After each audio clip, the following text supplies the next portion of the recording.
Muy buenas noches, esta es Damaris Ramos, tu presentadora para Latina Role Models. Hoy contamos con la visita de María Emma Fernández. María Emma Fernández. Es un placer tener a María Emma. Luego vamos a estar hablando un poquito más de lo que ella hace y cómo nos aumenta el nivel de cultura y conocimiento en la comunidad de la Florida Central.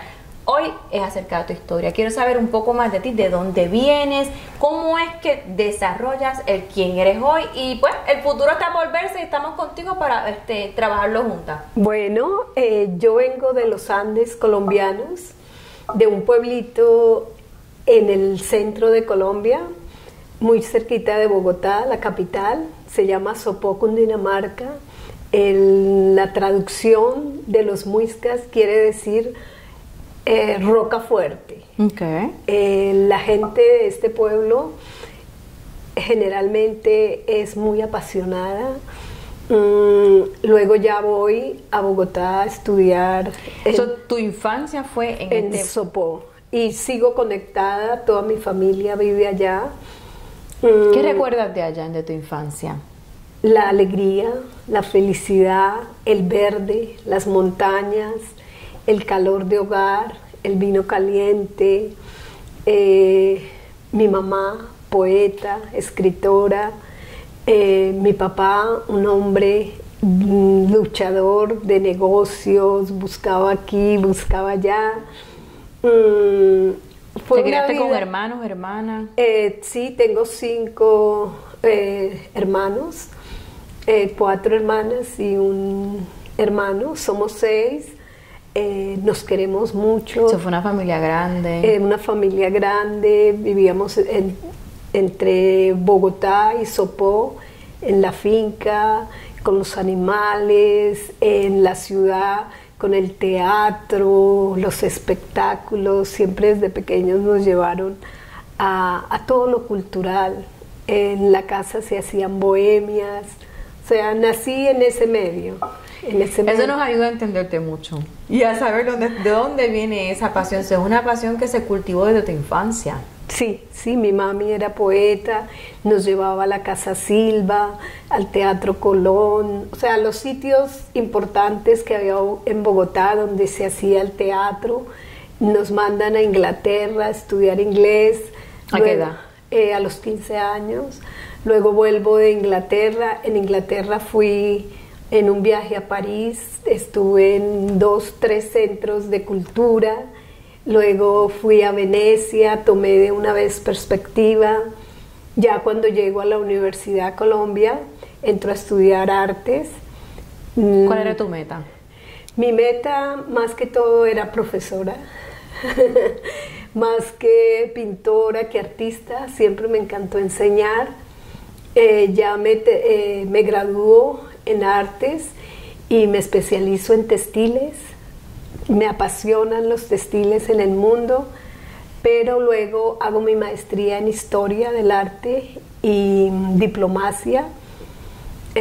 Trabajo para el gobierno una parte y ya me caso. ¿Todo esto en Colombia? Sí, eso todo en Colombia.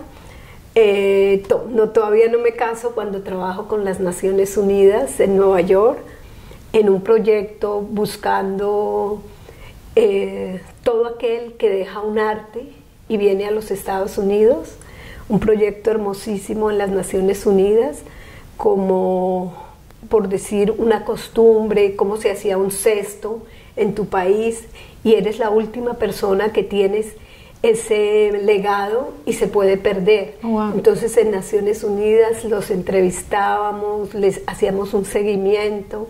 La mayoría de personas trabajaban cuidando carros, lavando platos. Y ya se deja a un lado esa destreza y ese arte. Ese arte se podía perder.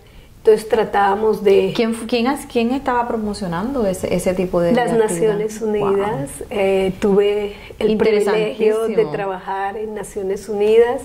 Luego regreso otra vez a mi país. Cuando estabas trabajando en ese proyecto, ¿cuál fue una de las artes manuales o destrezas que viste, que más te sorprendió o que aún atesoras en tu corazón, que te sientes agradecida que pudiste ser parte de eso y que no se perdió? Yo creo que una fue el batik de los indios, de la India.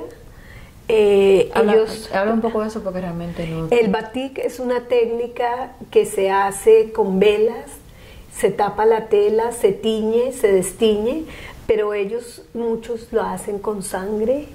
Eso me llamó la atención porque tiñe con sangre, los colores magenta, unos colores que cuando se riega un poquito de sangre tú vas a ver que con el tiempo queda es café. Esa tonalidad que ves en los artes de los indios de la India, y logramos que siguieran trabajando en ella. Los cestos de diferentes partes del mundo, los tejidos como el macramé, o sea, yo sé hacer macramé. Sí, qué lindo. Sí. Entonces cada país ¿aprendiste algunas técnicas? Muchas. Una que me encantó fue el tejido con los indios navajos, que son los indios nativos de acá de los Estados Unidos. Los visitamos, estuvimos con ellos, fui a la Universidad de Arizona, tomé clases, fui como si yo hubiese sido indígena colombiana, porque teníamos que dar algo para que ellos nos dieran. Ellos son muy cerrados y a veces no quieren hablar, si no hablan en su lengua, y ellos no abren la puerta de sus casas a cualquier persona. Los navajos, los Zuni, New Mexico, Arizona, Colorado y Utah. ¿Qué experiencia tan enriquecedora? Hermosa, fue una experiencia divina, estuvimos trabajando con ellos, aprendí mucho. Mi especialidad son los tejidos. Entonces aprendiste de ellos el tejido. El tejido. ¿Cuál es la diferencia de ese tipo de tejido al tejido que como conocemos? Yo ya había tomado clases en la universidad de tejidos, en el telar vertical y horizontal. Entonces con ellos trabajamos el telar de cintura, que es otra técnica. Los chumbes, que es una técnica que ellos trabajan. O sea, con ellos aprendí mucho a teñir, porque todos los colores eran extraídos por la naturaleza, como el índigo, el azafrán, los líquenes. ¿Sabes cuáles son los líquenes? Para nada. Los líquenes, los líquenes son esas raicitas que nacen pegadas al árbol. Es un musgo, como un hongo, que tú le ves como manchadito el árbol, y que tiene dan unos colores hermosísimos. Wow. Luego tú ves la naturaleza de otra perspectiva, porque sabes la transformación que puede llegar a tener. Sí, yo todos los días creo que la alabo, porque gracias a la naturaleza podemos hacer muchas cosas. Wow. Me encanta esa historia, de verdad que me fascina mucho las artes manuales y eso. Yo he tenido diferentes experiencias. Macramé lo hice en la universidad, hice cerámica también. Una de esas razones así son destrezas que son un poco olvidadas, y siempre me llamó mucho la atención los nudos y lo específicos que son y lo precisos que son. No tienes que tener tanta arte después que aprendas cómo hacer el nudo. Sí. Entonces pasas de ese trabajo a... Ahorita, por ejemplo, vamos a empezar el 1 de agosto en la biblioteca unas clases de arte. Vamos a hacer diferentes escuelas, como es pintura, escultura, cerámica, tejido, joyería, porque pues en Colombia cuando estudias arte pasas por todas las medias, y tuve la oportunidad de hacer especialidades en diferentes partes del mundo. Tienen también, viene por ahí la sombrilla. Eso ya sería un tema que vamos a tocar. Bueno, lo hablamos luego, pero... Sí. Pero entonces está bien relacionada con esta área del arte y la cultura, y me fascina conocer temas porque así puedo entender cómo eres tan apasionada, cómo estás trabajando lo que veo actualmente. Entonces, de este trabajo en las Naciones Unidas, ¿qué continúas trabajando? ¿Qué continúas haciendo? Ya llego a Colombia. En Colombia trabajo los telares con diferentes escuelas, hacemos diferentes exposiciones, gano un premio con las Naciones Unidas, una obra mía va por todo el mundo representando los textiles. No hay muchos textileros en el mundo. Mi papá me ayuda mucho también a bordar, mis hermanas. En Colombia? Mi papá viene de tejedores, una familia también de tejedores, pero ellos tejían como una especie de esparto y hacían tapetes para el piso. Entonces eso viene de la familia, el arte está como en la sangre, sí, en la sangre. Papá murió hace poco y terminó pintando, ya para morirse. Lo más importante de él era dónde están mis colores, dónde están mis papeles para seguir pintando. Eso hacía. Sí, terminó pintando. Su vida al final fue en la pintura. ¿Cómo llegas aquí a los Estados Unidos? Cuéntame. Me casé con un gringo, periodista americano, fotógrafo. Porque eres bien cultural, bien enraizada en tu cultura. Entonces decides cambiar la cultura. Conozco a un gringo que le encanta, mucho más que a cualquiera de un colombiano. Él sabía más de Colombia. Yo hablaba con él y él me hablaba de la guerrilla. ¿Y tú sabías inglés? O sea, no había problema de comunicación. Ya yo venía de Inglaterra con inglés, entonces no hubo ningún problema.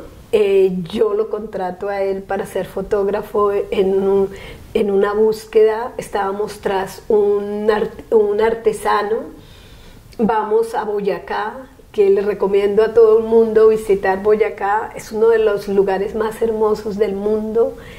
Allá van a encontrar la alegría que están buscando el que quiera ir a Boyacá. Ahorita estamos súper felices los colombianos que somos los ganadores del Tour de Francia, y este chico pertenece a esa zona entre Cundinamarca y Boyacá, que somos lo que es el centro, los Andes de Colombia. Se llama el Altiplano Cundiboyacense. El chico es de Zipaquirá. Entonces ahí, en eso, yo creo que es una de las zonas más culturales que tiene Colombia. Trabajo con Colombiana de Cultura. Es una organización grandísima. Trabajo en un programa que se llama Yurupari, haciendo investigación cuando estoy en Colombia. Me caso con este gringo y sigo acá, llego y soy profesora de español y de artes en las escuelas. Luego ya me voy de sustituta y ahorita ya me retiré del sistema de las escuelas. Estoy con diferentes programas. Más te has retirado del sistema escolar, más no de la cultura. Ah, sí. Eso nunca. Eso nunca. Sí. Estamos cerca del final. Quisiera que me hablaras una recomendación y que dieras una recomendación a estas mujeres que te miran y te siguen. Mujeres y hombres, no dejen de soñar. Sí, porque el grupo es mujeres y hombres, sí, esa es la diferencia. Sí, sí. No dejen de soñar, no dejen de volar y cumplir sueños, hacerlos realidad. ¿Cuál es algún sueño que aún estás trabajando en él? Me encantaría ver a más gente pintando. Me encantaría ver a más gente leyendo, me encantaría ver a más gente escribiendo. Ha sido un placer tenerte. Gracias por venir. Gracias. Esta ha sido Damaris Ramos para Latina Humores. Muchas gracias y buenas noches.